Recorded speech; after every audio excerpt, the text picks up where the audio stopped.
Alright, moving on. I did want to briefly bring up, since this will probably only take a minute here, I kind of want to talk about the new Carol Danvers Captain Marvel.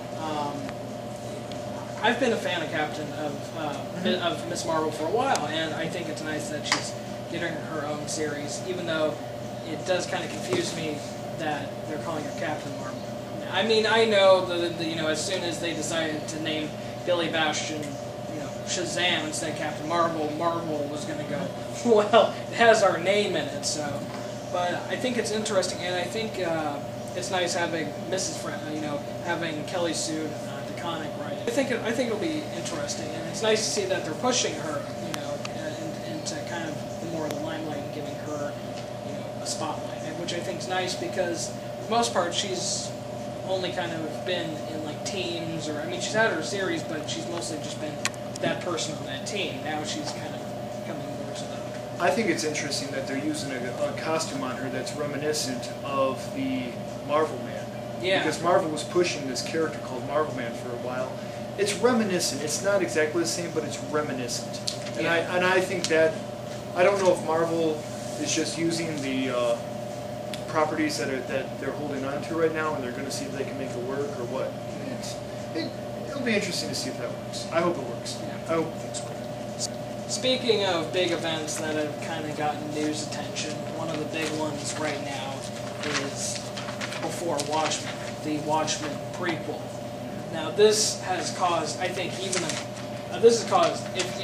whether you wanted to argue that the whole Marvel DC gay character thing caused a rift, this has caused definite rift from what I've seen from people who kind of said you can't really do anything with the Watchmen characters, you can't do anything with Alan Moore's universe.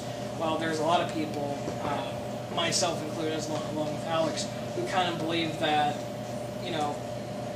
you could do more with the characters. You can do... There's a whole universe there that wasn't really brought up more. I mean, you kind of got glimpses within Watchmen of the Minutemen and of the different characters, but mostly it was what was happening then. So I think it would be interesting to see, especially with like the Minutemen series and Silk Spectre and some of these. Follow up on what happened with the comedian. Yeah. The comedian was the only guy that really had what I thought was an interesting career. He went from being the street level crime fighter at the docks, and the docks are traditionally prime fodder for crime fighting in crime fiction. And then he becomes a government agent. Not only does he fight high stakes espionage overseas, he also is involved in many of the assassinations that have taken place over the years. Yeah. I mean, honestly, this was, if you wanted a murder victim that you were going to be interested in, the comedian's the one. So I can understand that this is going to be the title most people are going to look for. Well, and I think that's why it was good that they brought on Brian Azzarello with it. I'm hit or miss with Brian Azzarello, I'll be honest with you. I know I'm the only one. But I think I could trust him doing a comedian book.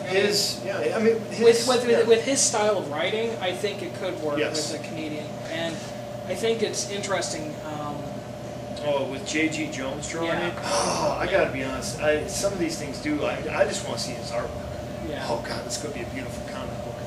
Yeah, no, and I think what's interesting though is it almost seems like they want you to get all 6 of all of the series. Mm-hmm. Now I get that's kind of part of it, is if you're going to bring a series, but I do think it's kind of a little bit of a jip with, because they have the whole Crimson Corsair backup story in every single one of them. Yeah, I don't know why they do it. See, that kind of bugs me because I really want to read Minutemen. I think Darwin Cook is a fantastic writer, and I think this, like Minutemen, comedian, those are like the 2 big ones that I really want to read, because those are the 2 that I think can have the most substance with their story.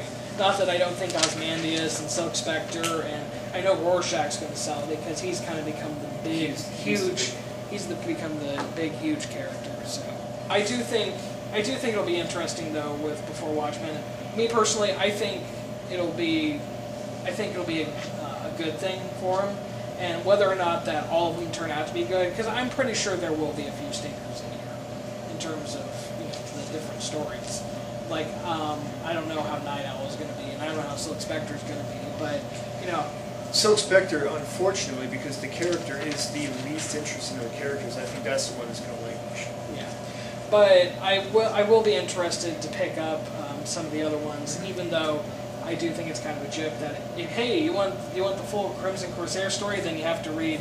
Do you remember the point that I made about the chip? I remember this. This might have been the last meeting I was at. Well, to me, this whole thing was a cop-out. They did a prequel. Yeah. If they were going to be really bold, if they were going to be real interesting, and I remember everybody took an affront at this, they would have done a sequel to The Watchmen. That would have been more interesting. To me, you know how this is going to end. It's going to end at Watchmen. Yeah. Now, if they would have done a sequel and actually gotten Jay Straczynski doing a sequel to Watchmen, it might have ended up being something like The 12. Yeah. It would have. Any of these guys could have done a sequel, and it might have been pretty good. Exactly. But and that would have. You want to talk about controversy? Yeah, that would have been controversial. I think, in a sense, that probably would have been more controversial. But I think they wanted to take. Well, partially, I think they wanted to take the easy way out, and at the same time, they probably didn't want to do it without Rorschach in it, because they know Rorschach will sell. So. Well, they could have done a new Rorschach 2. Yeah. They could have been. Who was the guy that at the Seymour? Yeah. Fat Rorschach. Yeah. Well, I guess so. But I do think it's interesting though.